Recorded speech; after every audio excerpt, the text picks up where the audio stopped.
When they want to make their way to Australia, they also burden Indonesia. So in this spirit, to enable Indonesia and Australia to solve their problem, we have to work together.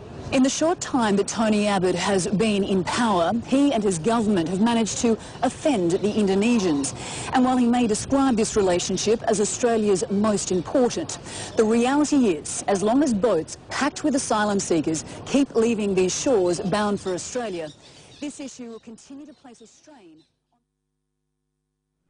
Before we end this edition of the news, a reminder of our headlines. Investigators have advanced probe into the activities of 4 men who are in police custody of their alleged involvement in actions bent on tarnishing the good image of the Gambia. The National Disaster Management Agency and partners have gathered for a 2-day training on data management as part of efforts aimed at strengthening the Gambia's disaster risk reduction capabilities. The U.S. have shut down government for the first time in 21 years, rendering close to 1 million federal workers temporarily jobless.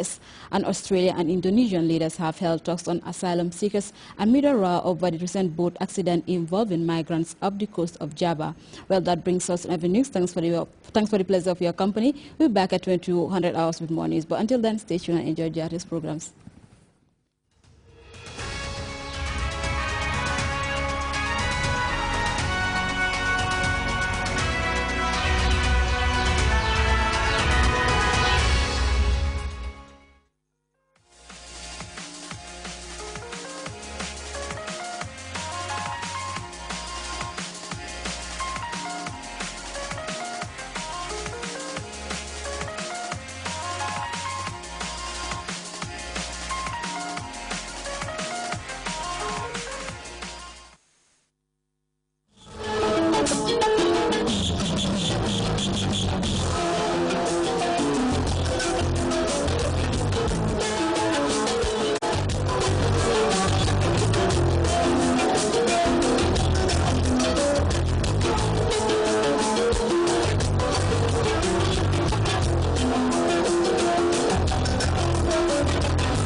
They say it's Africa meeting the world in a significant convergence, uniting the world of travel and tourism on a singular platform, seeking to make Africa the ultimate destination. I am Ibrahim Ajara, and this is the expedition cruising the world of travel and tourism. Akbaba is fast approaching, and it's going to be from the 27th to the 29th of October.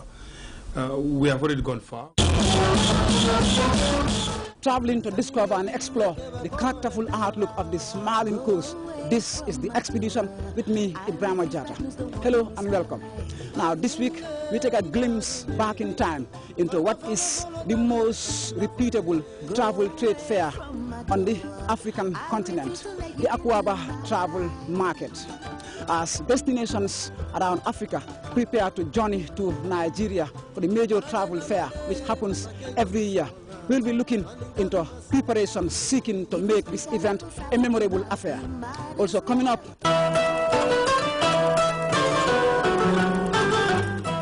our exclusive segment focusing entirely on travel issues called Travel Ahead, where we give you everything that matters from the Gambia Tourism Board. We'll be meeting the Director General of the Gambia Tourism Board, asking what is in store to make the upcoming winter season a successful one. That's the expedition with me, Ibrahim Ajata, coming up in just a moment. Hi, I'm Rita. I'm flying with Gambia Bird, and this program you're watching is brought to you by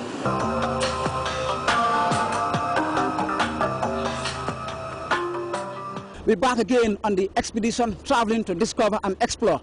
Now, destinations around Africa are preparing to journey to Nigeria as the country prepares to host the most reputable travel fair which snowstorms the African continent every year.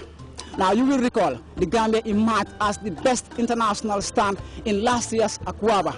And as officials gear up for this year's event, the expedition will be looking into ongoing preparations, seeking to make this year's Aquaba another successful event.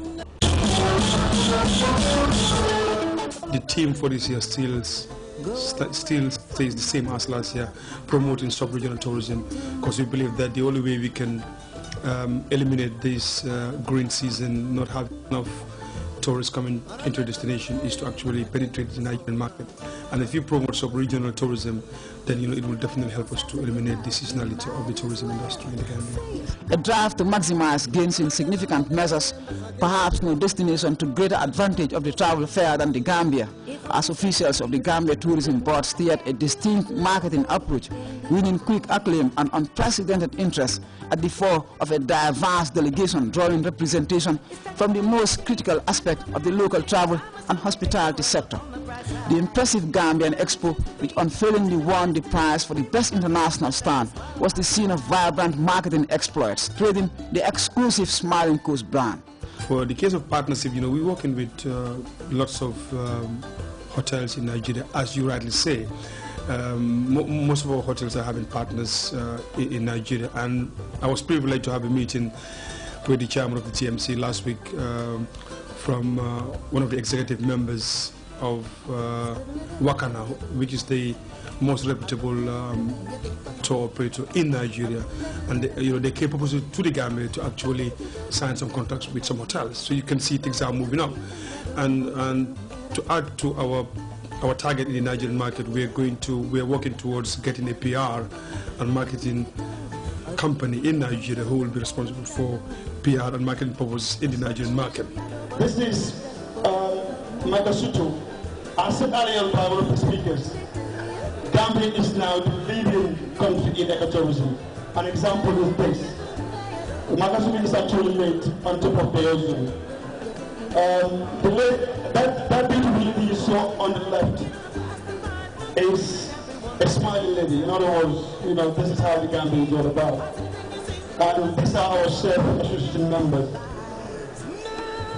This is the rich culture I made mention earlier. We have the Kanku and we have the Kumpo. And this is the wonderful beach that we have. And this also is the recent conference hall. Chicken Yasa is a Gambian dish. This is a picture of chicken Yasa. This is Tomada. And Fort Glen. I made mention earlier of the rich history that the Gambia has, and Fort Glen is one of them. This is Jibure. I'm sure you must have heard about Kuntikinti or the roots. This is the origin. This is where it is. And before I even proceed, we're going to celebrate the Roots Festival in the Gambia. It's going to be in May from the 3rd to the 10th. Last year, I spoke about the efforts of the Gambia Tourism Board and stakeholders, what they are doing to develop regional tourism and appeal to all in our region, especially our sub-region, to work together to promote regional tourism for the common good of all. We're happy to celebrate with the Gambians and to reassure the Gambians that we'll continue to work together. You're still watching the expedition cruising through the world of travel and tourism. It's the 8th edition of the Aquaba. This is actually the second day. It's exclusively dedicated for the celebration of everything that is Gambian. This is the Gambia Day, bringing together the diversity and the lights which form the exciting destination. Now the expedition meets the man behind this groundbreaking travel expo, showcasing Africa's travel delights. It's a significant move to promote sub-regional tourism. He is Ikechi, the man behind this great move, unveiling in bright circumstances. Ikechi, you must be a happy man today. I am. And I'm also happy for the Gambia. Gambia has made us smile. I'm drinking Wonjo. Wonjo. Tell me, you gotta tell these people how Wonjo really tastes. Yeah, Wonjo is nice. And this is the biggest memory of Gambia, and you could see all the Nigerians are walking away with Wonjo and all the drinks. So really, it's a real Gambian experience here. It's the 8th edition of the Akwaba. For the past 7 years, you've been moving